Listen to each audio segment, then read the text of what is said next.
All right. Hi, everyone. Hi. It's your girl, Shayla. I just wanted to get on live. Let me make sure my volume's all the way up. I have the tea going as well, which probably wasn't the best. Oh, let me grab the remote. So I'll have that nearby. So, yeah.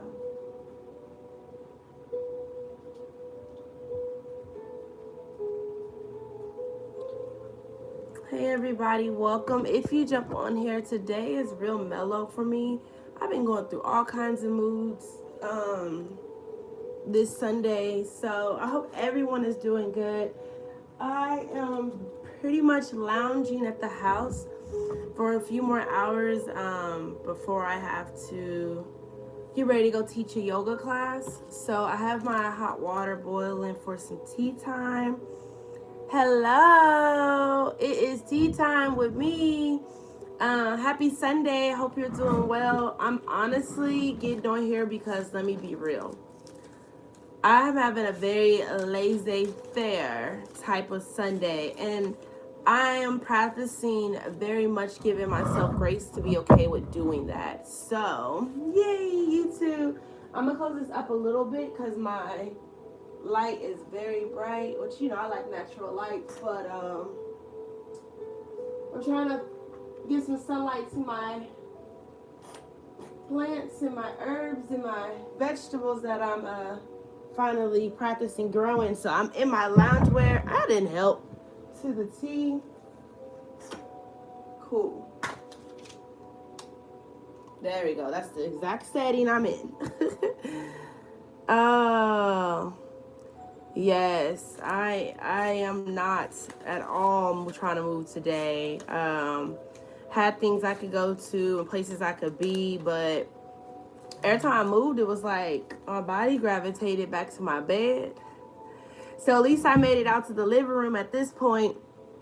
And again, I got my tea going. I'm just gonna chill out. Actually, going to be reading out loud. That's why I put read with me. So once my tea gets ready, I think I'm going to go ahead and do a black tea, but I'm gonna mix it with this lemon ginger that I have. It has probiotics and then supports healthy digestion. Great, great, great. But it's caffeine free. No, this is why if I wasn't being so lazy, I was gonna go ahead and steep my own brew with my own herbs.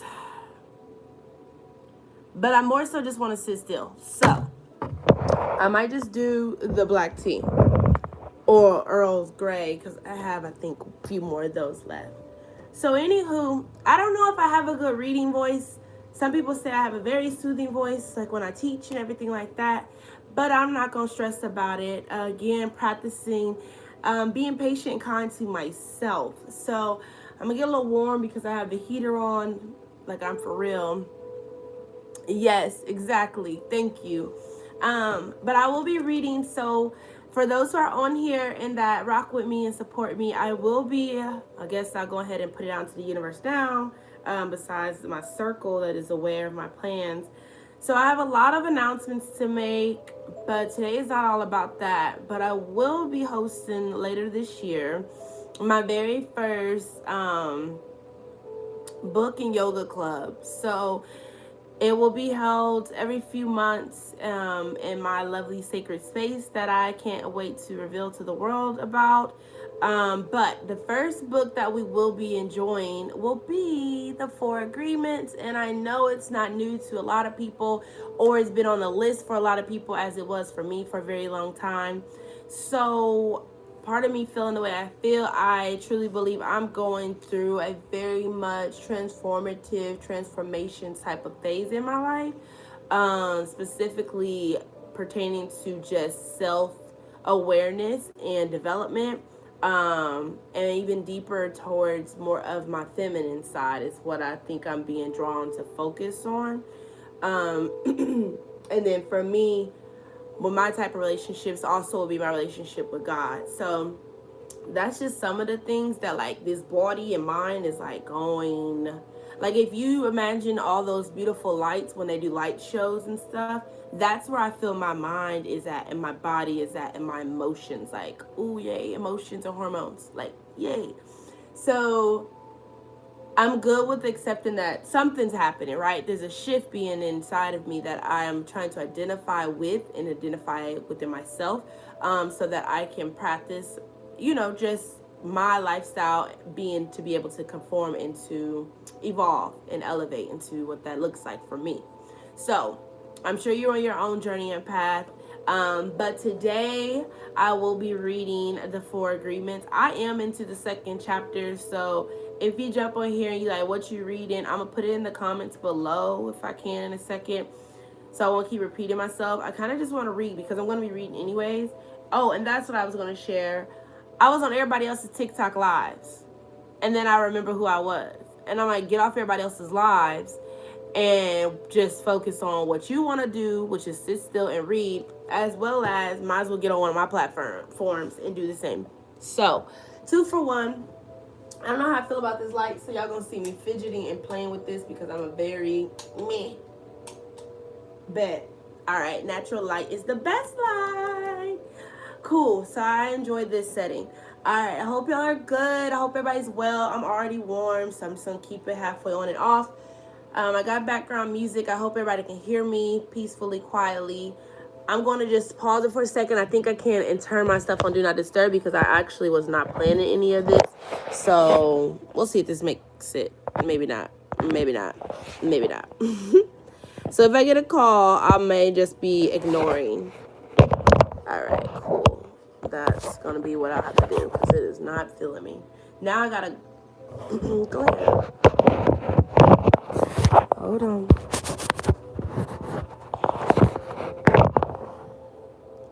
Okay. Interesting. I think it's okay here. I'm going to keep it here, but I want to try this other light. So, yay! I'm at least glad some people hopped on to show love and to say hello. Yeah, that works for me. So, what about it? What am I missing in the comments? I was going to jump on my other one, but I forget how I could, there we go. Yay! I'm looking. Every Sunday moving forward, what we saying? Either way.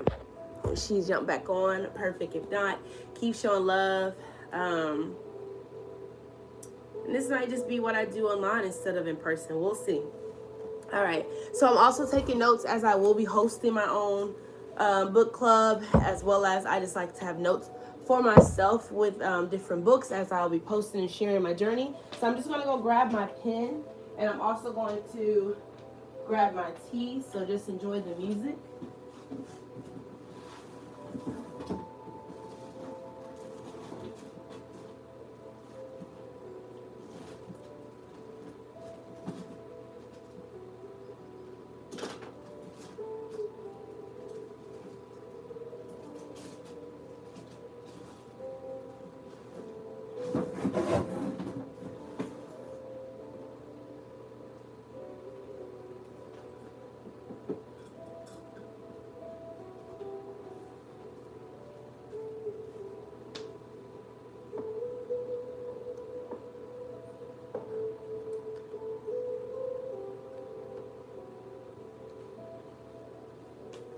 Oh, my candles burning. I want my pillow stencils burning. I want everything to just illuminate in my space for the next few hours.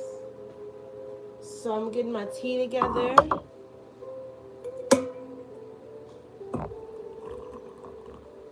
Good. All right. So if you watch this on replay or you jump on here, definitely get you some tea.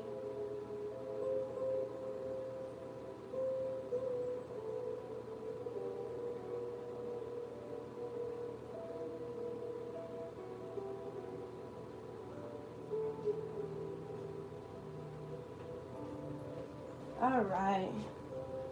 So I got my pen that I enjoy writing with. I'm going to let my tea get placed in here, my bags. I guess I need a spoon. I wasn't prepared for this.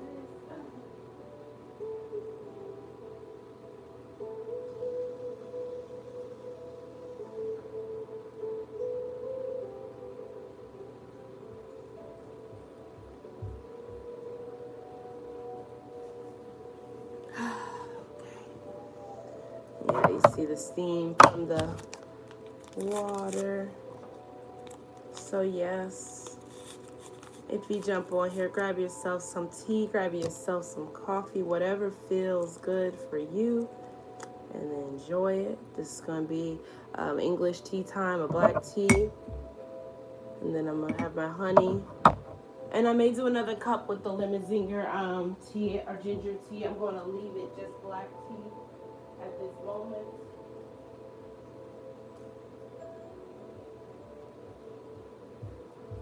So some days I have been eating later in the day. Some mornings I haven't eaten. Get my honey ready. Today is one of those mornings where I haven't eaten yet anything on my belly. So I am going to enjoy this tea and then have a very late, lunch here in a bit. Okay.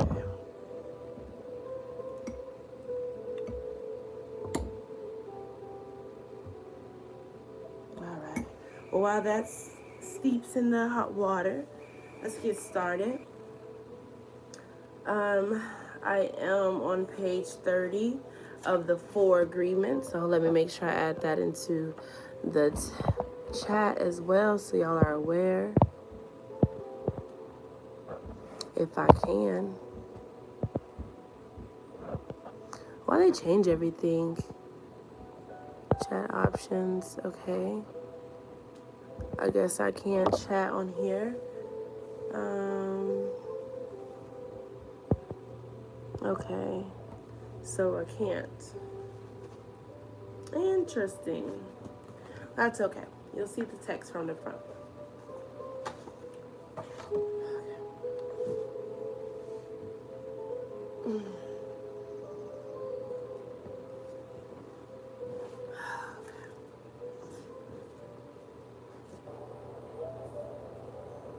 So I'm into chapter 2, which begins the very first of the 4 agreements.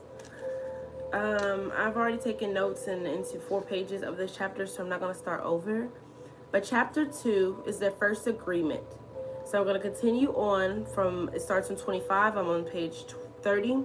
So the first agreement is be impeccable with your word. Okay, so I'm going to jump where I was.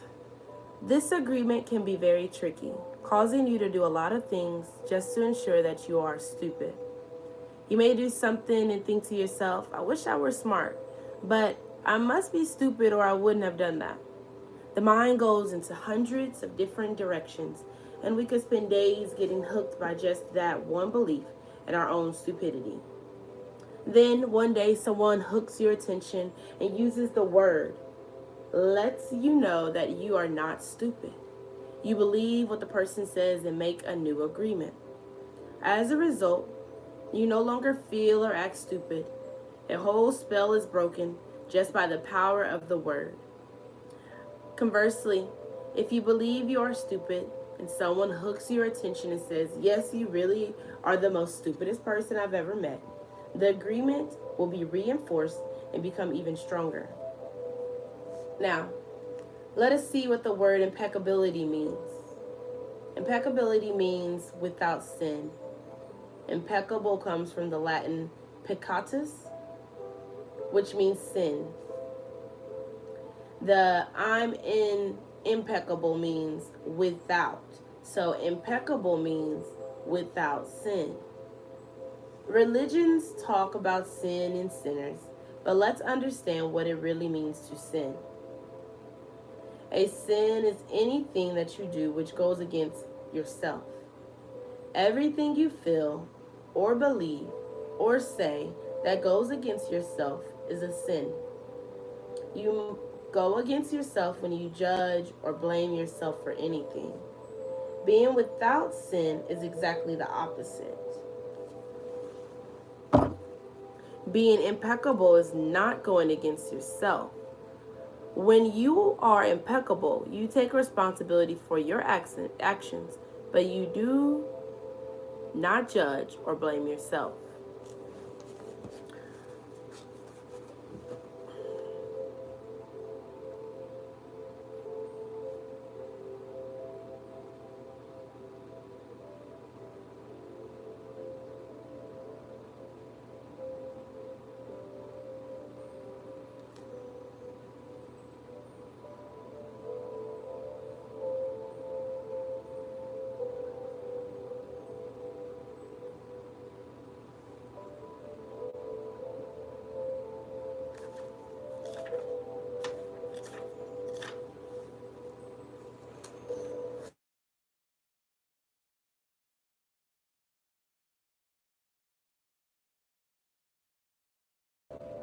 Okay. Sorry about that. I don't know if it worked or if I'm back. There we go. Timer going. Sorry. Got some food on the way. So I'll be taking my notes at the same time as I stated. So if I stop reading, I'm just taking my notes. And if you actually are on here while I'm doing so, take time to process whatever you hear me read. What comes up to you? What comes to mind? So I jumped on YouTube today instead of um, Instagram or Facebook, where I know I would get more people just because I feel like I'm going through whatever I'm going through, and I like to have my space, and I also just want to share this space in a more like subtle way. The book club will be coming soon, so at this time I just rather just enjoy this read and take notes so that I can play with it and utilize it when I teach and host the book club and yoga club. Okay, so moving along. From this point of view, the whole concept of sin changes from something moral or religious to something common sense. Sin begins with rejection of yourself. Self rejection is the biggest sin that you commit. I could agree with that. In religious terms of self rejection is a moral sin which leads to death. Impeccability, on the other hand, leads to life. Hi, if you're jumping on. As you can see, I'm just reading and flowing. Being impeccable with your word is not using the word against yourself. If you see you in the street and I call you, if I see you in the street and I call you stupid, it appears that I'm just using the word against you. But really, I'm using my word against myself, because you're not going to hate me for this, and your hating me is not good for me. Therefore, if I get angry and with my words send all that emotional poison to you, I'm using the word against myself. If I love myself with express that love in if I love myself, I will express that love in my interactions with you. And then I am beginning being impeccable with the word, because that action will produce a like reaction. If I love you, then you will love me. If I insult you, you will insult me. If I have gratitude for you, you will have gratitude for me. If I'm selfish with you, you will be selfish with me. If I use the word to put a spell on you, you're going to put a spell on me. Being impeccable with your word is the correct use of your energy. It means to use your energy in the direction of truth and love for yourself. If you make an agreement with yourself to be impeccable with your word, just with that intention, the truth will manifest through you and clean all the emotional poison that exists within you. I'm going to read that again for myself. Hi, everybody. Just jumping on reading. So I'm going to start this sentence over. If you make an agreement with yourself to be impeccable with your word, just with that intention, the truth will manifest through you and clean all the emotional poison that exists within you. But making this agreement is difficult because we have learned to do precisely the opposite. We have learned to lie as a habit of our communication with others, and more importantly, ourselves. We are not impeccable with the word. The power of the word is completely misused in hell. We use the word to curse, to blame, to find guilt, to destroy. Of course, we also use it in the right way, but not too often. Mostly we use the word to spread our personal poison, to express anger, jealousy, envy, and hate. The word is pure magic, the most powerful gift we as humans, and we use it against ourselves. We plan revenge. We create chaos with our words. We use the word to create hate between different races, between different people, between families, between nations. We misuse the word so often, and this misuse is how we create and perpetuate the dream of hell. Misuse of the word is how we pull each other down and keep each other in a state of fear and doubt. Because the word is the magic that humans possess, and misuse of the word is black magic. We are using black magic all the time without knowing that our word is magic all along. There was a woman, for example, who was intelligent and had a very good heart. She had a daughter whom she adored and loved very much. One night she came home from a very bad day at work, tired, full of emotional tension, and with a terrible headache. Sound familiar? She wanted peace and quiet, but her daughter was singing and jumping happily. The daughter was unaware of how her mother was feeling. She was in her own world, in her own dream. She felt so wonderful, and she was jumping and singing louder and louder, expressing her joy and her love. She was singing so loud that it made her mother's headache even worse. And at a certain moment, the mother lost control. Angrily, she looked at her beautiful little girl and said, "Shut up. You have an ugly voice. Can you just shut up?" The truth is that the mother's tolerance for any noise was non-existent. It was not that the little girl's voice was ugly, but the daughter believed what her mother said. And in that moment, she made an agreement with herself. After that, she no longer sang because she believed her voice was ugly and would bother anyone who heard it. She became shy at school, and if she was asked to sing, she refused. Even speaking to others became difficult for her. Everything changed in the little girl because of this new agreement. She believed she must repress her emotions in order to be accepted and loved. Whenever we hear an opinion and believe it, we make an agreement, and it becomes part of our belief system. This little girl grew up, and even though she had a beautiful voice, she never sang again. She developed a whole concept from one spell. The spell was cast upon her by the one who loved her the most, her own mother. Her mother didn't notice what she did with her word. She didn't notice that she used black magic and put a spell on her daughter. She didn't know the power of her word, and therefore, she isn't to blame. She did what her own mother, father, and others had done to her in many ways. They misused the word. How many times do we do this with our own children? We give them these types of opinions, and other children carry that black magic for years and years. People who love us do black magic on us, but they don't know what they do. This is why we must forgive them. They don't know what they do. Another example. You wake up in the morning feeling very happy. You feel so wonderful. You stay 1 or 2 hours in front of the mirrors making yourself beautiful. Well, one of your best friends says, "What has happened to you?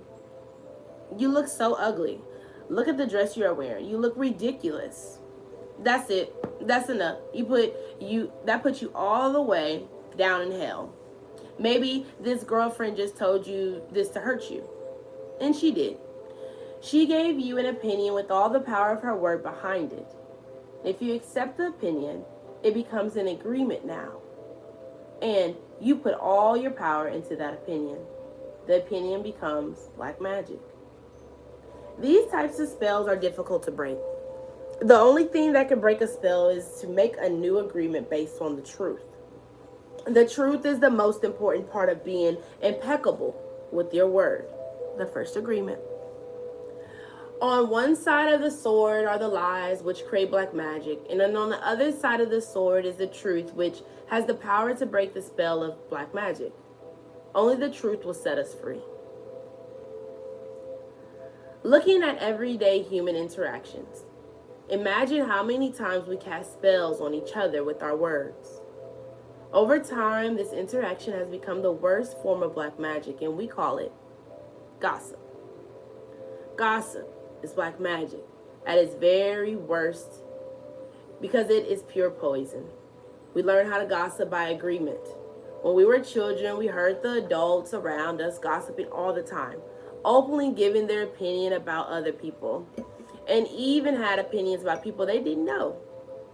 Emotional poison was transferred along with the opinions, and we learned that this is a normal way to communicate. Gossiping has become the main form of communication in human society. It has become the way we feel close to each other. because it makes us feel better to see someone else feel as badly as we do. Whew, if this ain't hit y'all home yet, I don't know about me, but I'm gonna have to highlight some of this. 1 second. 1 second. If you're jumping on and just listening in, I hope you're doing well. I am reading the 4 agreements, as you can tell.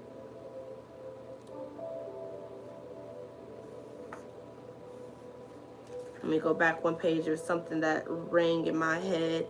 And later this year, in a few months, I am planning my first book in yoga club. So I won't be discussing much of the context as I would love to get out of me right now.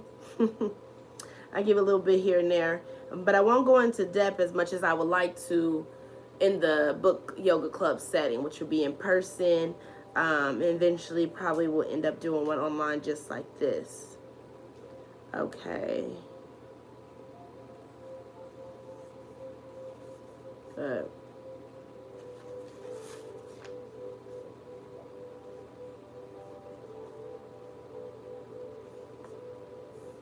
All right, moving along. It has become the way we feel close to each other because it makes us feel better to see someone else feel as badly as we do. There is an old expression that says, misery likes company, and people who are suffering in hell don't want to be all alone. Fear and suffering are an important part of the dream of the planet. They are how the dream of the planet keeps us down. One thing I wrote on my vision board or my board at my office is, fear none, no fear. Fear is no power here. It's powerful, y'all. I'll take a sip of this tea.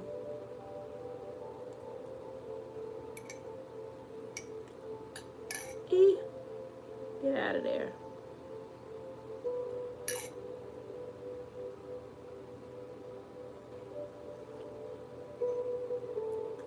I'm gonna add a little bit more honey.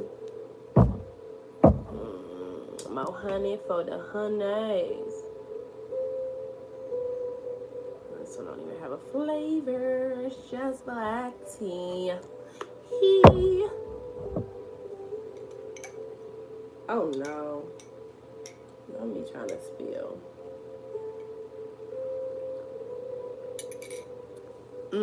The lemon ginger's getting added. Neither one I think has caffeine, so. All right.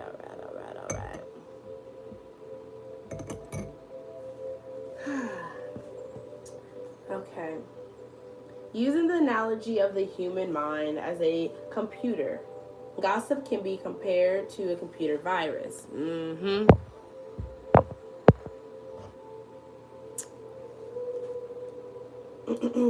A computer virus is a piece of computer language written in the same language all the other codes are written in, but with harmful intent.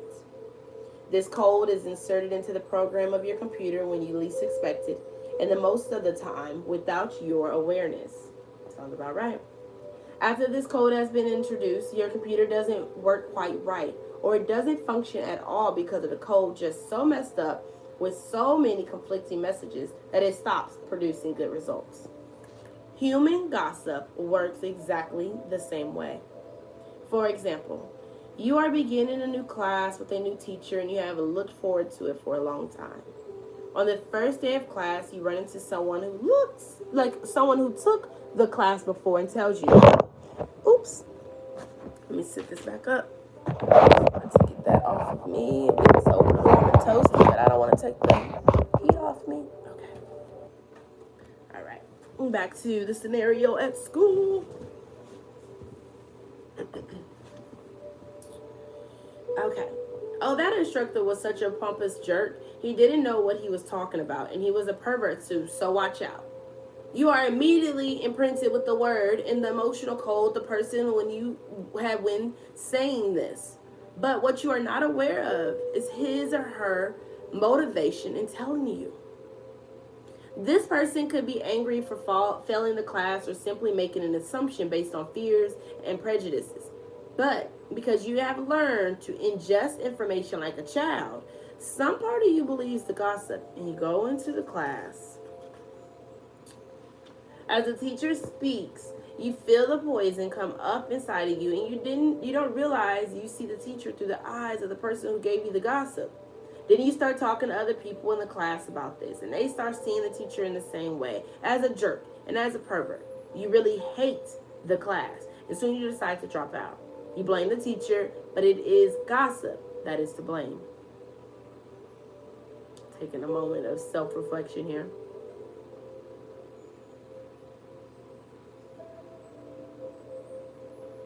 All of this mess can be caused by one little computer virus.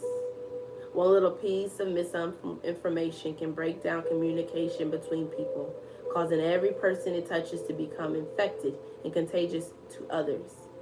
Imagine that every single time others gossip to you, they insert a computer virus into your mind, causing you to think a little less clearly every time.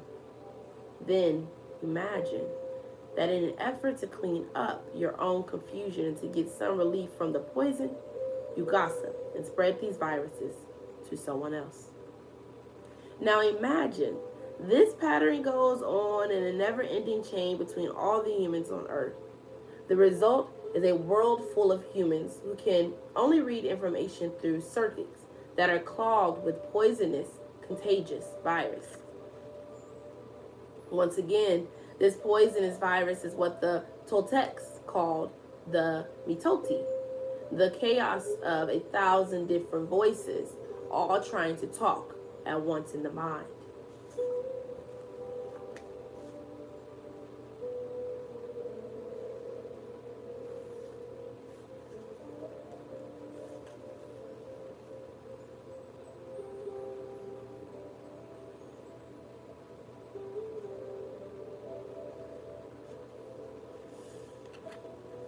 Even worse are the black magicians or computer hackers who intentionally spread the virus.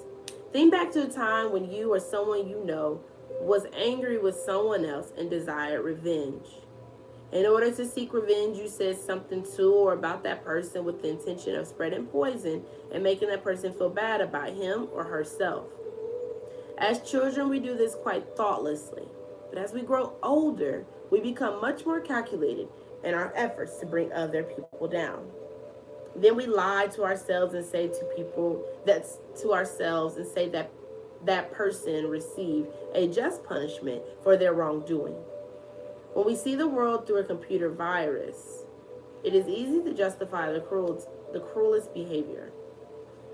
What we don't see is the misuse of our word is putting us deeper into hell. And in this book, in the beginning, it stated that basically we try to avoid dying because we're going to hell if we're doing things wrongfully. But what we're not understanding and paying attention to is that the world we live in has so much corruptness already that we've basically been living hell on earth.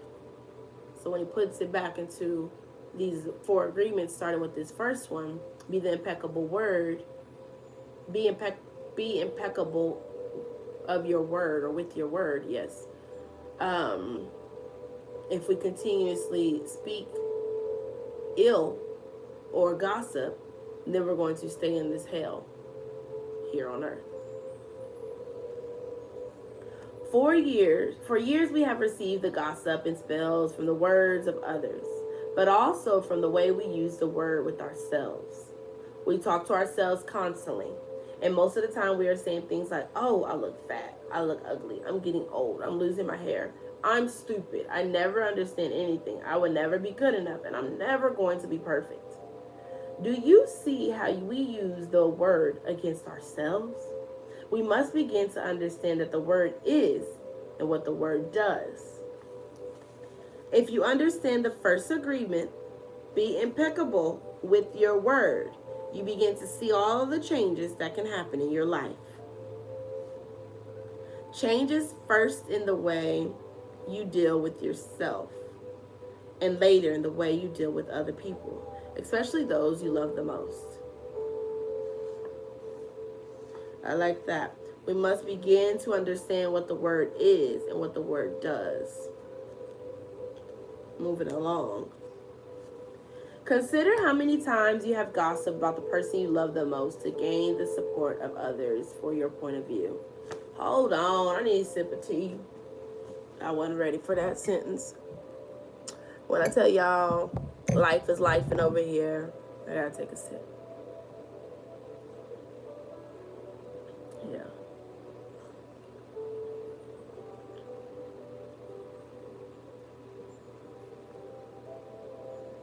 I wanted coffee, but I felt like my energy needed and my spirit needed tea.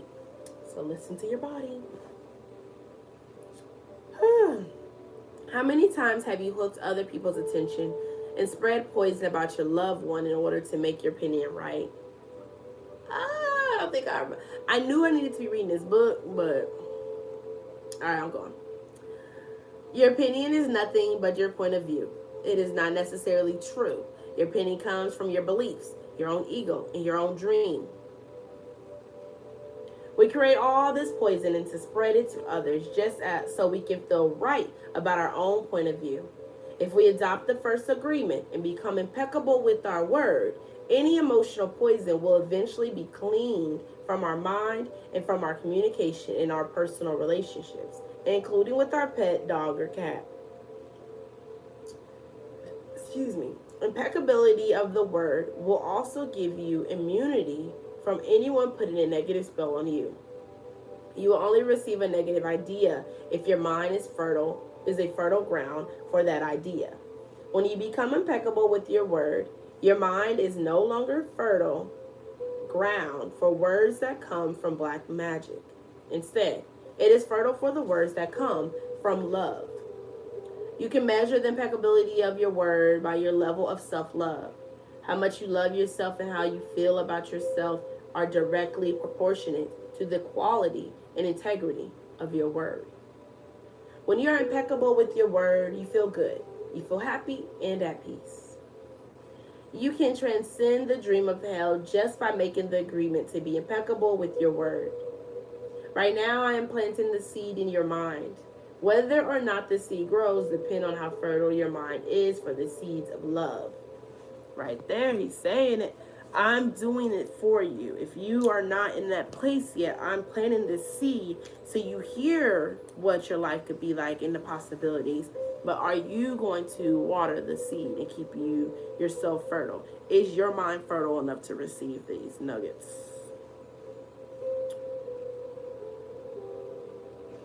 I love that. You can transcend the dream of hell on earth just by making the agreement to be impeccable with your word. It is up to you to make this agreement with yourself. I am impeccable with my word. Nurture this seed, and as it grows in your mind, it will generate more seeds of love to replace the seeds of fear. This first agreement will change the kind of seeds your mind is fertile for. Be impeccable with your word. This is the first agreement that you should make if you want to be free, if you want to be happy, if you want to transcend the level of existence that is hell. It is very powerful. Use the word in the correct way. Use the word to share your love. Use white magic beginning with yourself. Tell yourself how wonderful you are, how great you are. Tell yourself how much you love yourself. Use the word to break up any teeny tiny agreements that make you suffer. That whole little passage right there was enough for me. It is possible. It is possible because I did it, and I am no better than you. No, we are exactly the same. We have the same kind of brain, the same kind of bodies. We are humans. If I was able to break those agreements and create new agreements, then you can do the same. If I can be impeccable with my word, why not you? This is just one agreement. Just this one agreement can change your whole life. Impeccability of the word can lead you to personal freedom, to huge success and abundance. It can take away all fear and transform it into joy and love. Just imagine. What you can create with impeccability of the word.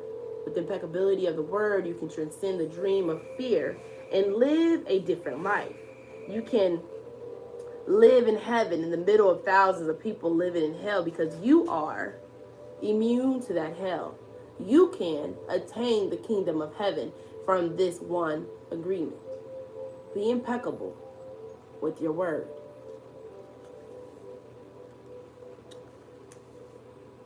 So I want to go back a few pages of the book so that I can root these words into me in a better way as well. Again, this was chapter 2 of the 4, chapter 1 of the 4 agreements. Or did I say, yeah? And that was the first agreement. Be impeccable with your word. Oh, and I was right. That was chapter 2. Okay. The first agreement starts in chapter 2. So we'll go back towards the beginning prior to where I came in on this live. Yeah, so the second page yes. Why your word? The word is the power that you have to create. Your word is a gift that comes directly from God. The Gospel of John in the Bible, speaking of the creation of the universe, says, in the beginning was the Word, and the Word was with God, and the Word is God. Through the Word you express your creative power. It is through the Word that you manifest everything. Regardless of what language you speak, your intent manifests through the Word. What you dream, what you feel, and what you really are will all be manifested through the Word. The word is not just a sound or a written system or symbol. The word is a force. It is the power you have to express and communicate, to think, and thereby to create the events in your life. You can speak. All right, so I'm going to go ahead and jump on further back into where we were. Stopped at chapter 3. I wanted to make sure I understood exactly again when he says is referring to the word, what that means, and that's truly what it is. Speak into existence what you believe and what you would dream and what you want to happen and what you want your life to be. So that is personally a big thing for me right now, is still speaking intentionally. I spread that around to everyone, and so it's really good to be in this book right now to personally and it's directly remind myself. So bear with me if you're watching this when I take moments to not just swallow, but to swallow these words into and imprint them into my mind and my thoughts where I am. So take a sip of tea.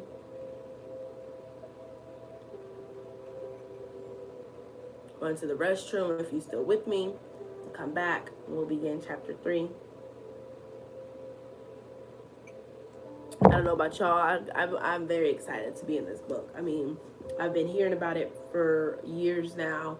Now that I'm deepening myself, my profession, and in my own journey of self-awareness and just uplifting myself, this is exactly where I need to be. This book has been waiting for me on the coffee table, so it's right on time. And then I also just purchased another one, which I would love to go on and to continue reading another day.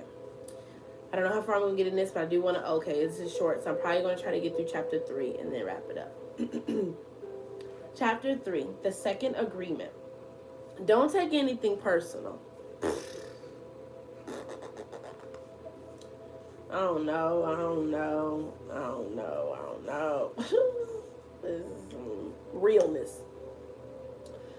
The next 3 agreements are really born from the first agreement, which we would call the first agreement is be impeccable with your word. The second agreement is don't take anything personally. Whatever happens around you, don't take it personally. Using an earlier example, if I see you on the street and I say, hey, you are stupid without knowing you, it's not about you, it's about me. If you take it personally, then perhaps you believe you are stupid. Maybe you think to yourself, how does he know? Is he a clairvoyant, or can everybody see how stupid I am? You take it personally because you agree with whatever was said. As soon as you agree, the poison goes through you, and you are trapped in the dream of hell. What causes you to be trapped is what we call personal importance. Personal importance, or taking things personally, is the maximum expression of selfishness, because we make the assumption that everything is about me. Come on. Come on. Come on. This should give you, everybody that reads this, aha moments.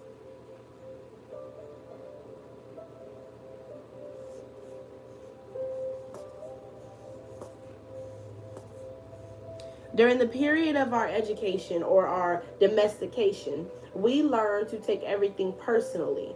We think we are responsible for everything. Me, always me. Nothing other people do is because of you. It is because of themselves. All people live in their own dream, in their own mind. They are in a completely different world from the one we live in. When we take something personally, we make the assumption that they know what is in our world, and we try to impose our world on their world.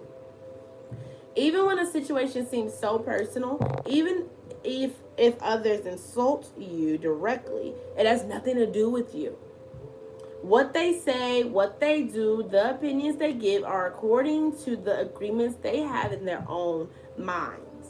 Their point of view comes from all the programming they received during domestication, which in the book it means way before when we were taught all these things, but we weren't given the opportunity to choose what it is that we thought or felt or believed and want to do in our lives.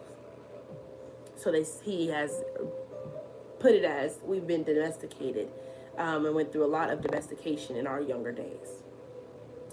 If someone gives you an opinion and says, hey, you look so fat, don't take it personally, because the truth is that this person is dealing with her own feelings, beliefs, and opinions. That person tried to send poison to you, and if you take it personally, then you take that poison and it becomes yours.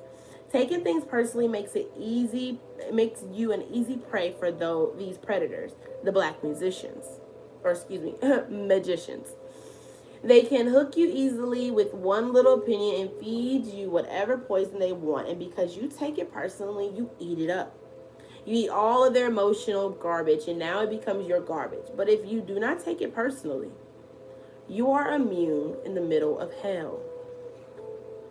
Immunity is to poison in the middle of hell is the gift of this agreement. Again, this agreement is don't take anything personally. So having immunity to the poison someone will put into us or try to give us is in the middle of hell is the right of this agreement.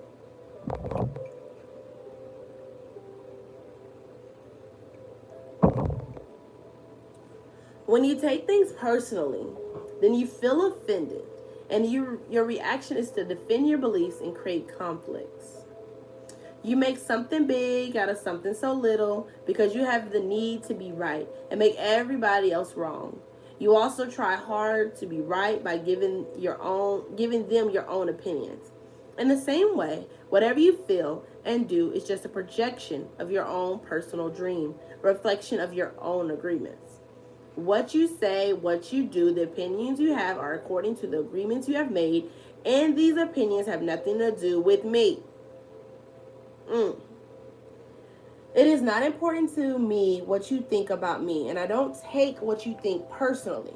I don't take it personally when you say, Miguel, the author, you are the best. And I also don't take it personally when you say, Miguel, you are the worst. I know that when you are happy, you will tell me, Miguel, you are such an angel. But when you are mad at me, you will say, oh, Miguel, you are such a devil. You are so disgusting. How can you say those things? Either way, it does not affect me because I know what I am. I don't have the need to be accepted. I don't have the need to have someone tell me, Miguel, you are so good, or how dare you do that. No, I don't take it personally. Whatever you think, whatever you feel, I know is your problem and not my problem. It is the way you see the world. It is nothing personal because you're dealing with yourself, not with me. True. Others are going to have their own opinion according to their belief system. So nothing they think about me is really about me, but it is about them. You may even tell me, Miguel, what are you saying? What you are saying is hurting me. Whew. But it is not what I'm saying that is hurting you. It is that you have wounds that I have touched by what I have said. You are hurting yourself. Sheesh. There is no way that I can take this personally. Not because I don't believe in you or don't trust you, but because I know that you see the world with different eyes.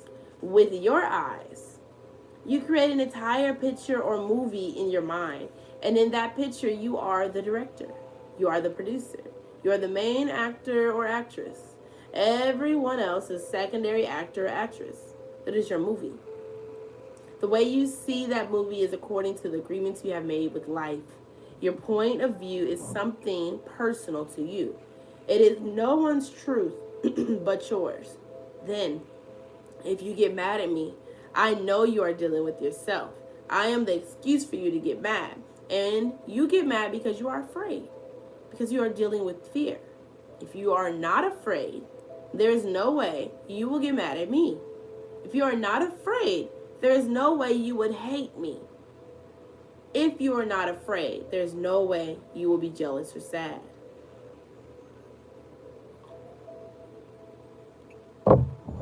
If you live without fear, if you love, there is no place for any of those emotions. If you don't feel any of those emotions, it is logical that you will feel good. When you feel good, everything around you is good. When everything around you is great, everything makes you happy. Facts. You are loving everything that is around you because you are loving yourself. This is where everybody talks about that self-love, that self-care. Because you like the way you are, because you are content with you, because you are happy with your life, you are happy with the movie that you are producing, happy with the agreements with your life. You are at peace and you are happy. You live in that state of bliss where everything is so wonderful, everything is so beautiful. In that state of bliss, you are making love all the time with everything that you perceive. Whatever people do, feel, think, or say, don't take it personally. If they tell you how wonderful you are, they're not saying that because of you. You know you are wonderful. It is not necessary to believe other people who tell you that you are wonderful. Don't take anything personally. Even if someone got a gun and shot you in the head, this was nothing personal, even at that extreme. 1 second, let me make a note. This is reminding me of what we always hear people saying all the time. I'm just gonna make the note and then I'll move forward.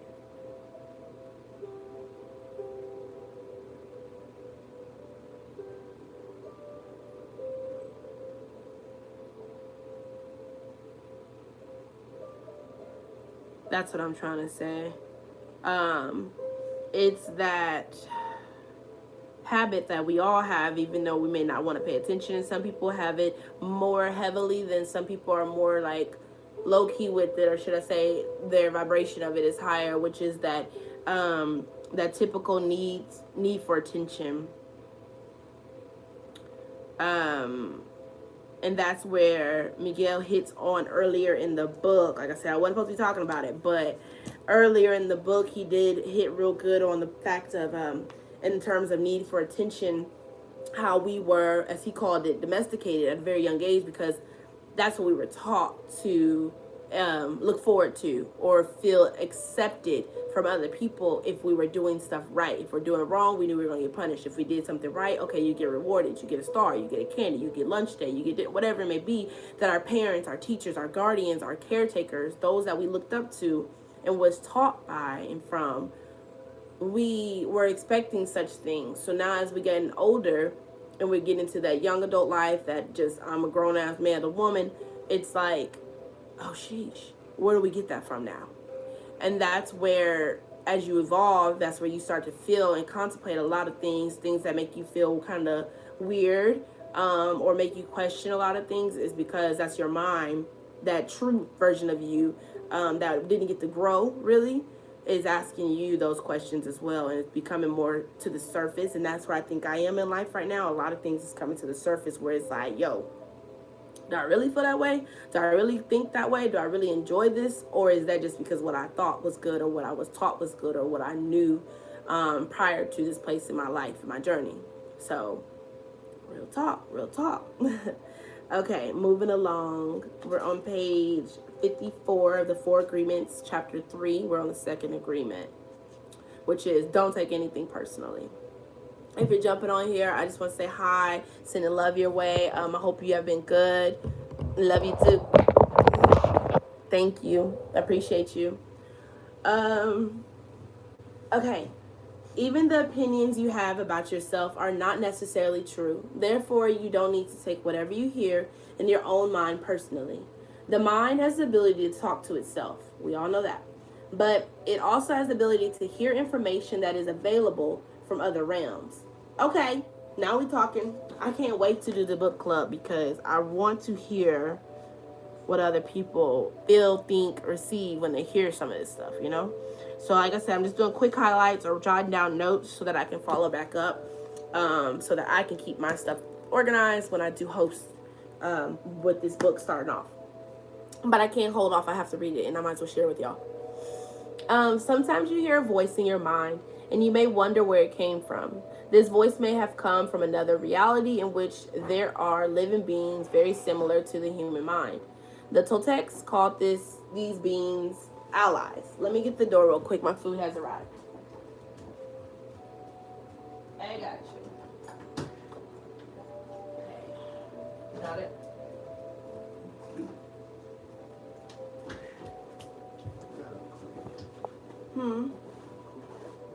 Got it quick? Yeah, real quick. Oh, you can see. There. It's not gonna echo, is it? Okay. The Toltecs called these beings allies. In Europe, Africa, and India, they called them the gods. Our mind also exists in the levels of the gods. Our mind also lives in that reality and can perceive that reality. The mind sees with the eyes and perceives this waking reality. But the mind also sees and perceives without the eyes. Although the reason is hardly aware of this perception. The mind lives in more than one dimension. There may be times when you have ideas that don't originate in your mind, but you are perceiving them with your mind. That's deep, because I don't know about y'all, but I've had moments like that, and it definitely makes me curious, like, where did it come from?